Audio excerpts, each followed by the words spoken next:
ஆண்டவர் உங்களோடு இருப்பாராக.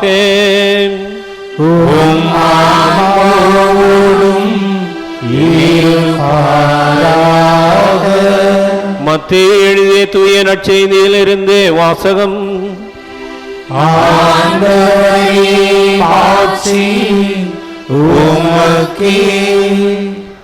இயேசு கிறிஸ்துவின் பிறப்பை ஒட்டிய நிகழ்வுகள்.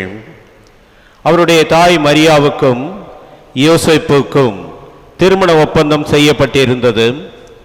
அவர்கள் கூடி வாழும் முன் மரியாம் கருவுற்றிருந்தது தெரிய வந்தது.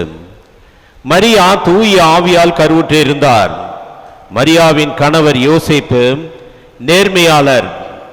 அவர் மரியாவை இகழ்ச்சிக்கு உள்ளாக்க விரும்பாமல் மறைவாக விலக்கிவிட திட்டமிட்டார். அவர் இவ்வாறு சிந்தித்துக் கொண்டிருக்கும் போது ஆண்டவரின் தூதர் அவருக்கு கனவில் தோன்றி, யோசேப்பே, தாவீதின் மகனே, உன் மனைவி மரியாவை ஏற்றுக்கொள்ள அஞ்ச வேண்டாம். ஏனெனில் அவர் கருவுற்றிருப்பது தூய ஆவியால் தான். மரியா ஒரு மகனை பெற்றெடுப்பார். அவருக்கு இயேசு என பெயரிடுவீர். ஏனெனில் அவர் தம் மக்களை அவருடைய பாவங்களிலிருந்து மீட்பார் என்றார். இதோ கன்னி கருவுற்று ஓர் ஆண் மகவை பெற்றெடுப்பார்.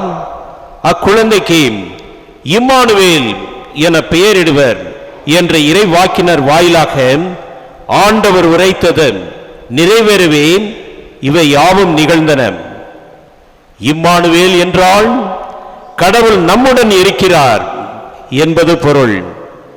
யோசேப்பு தூக்கத்தில் இருந்து விழித்தெழுந்து ஆண்டவரின் தூதர் தமக்கு பணித்தவாறே தம் மனைவியை ஏற்றுக்கொண்டார். ஆண்டவரின் அருள்வாக்கு. கிறிஸ்துவே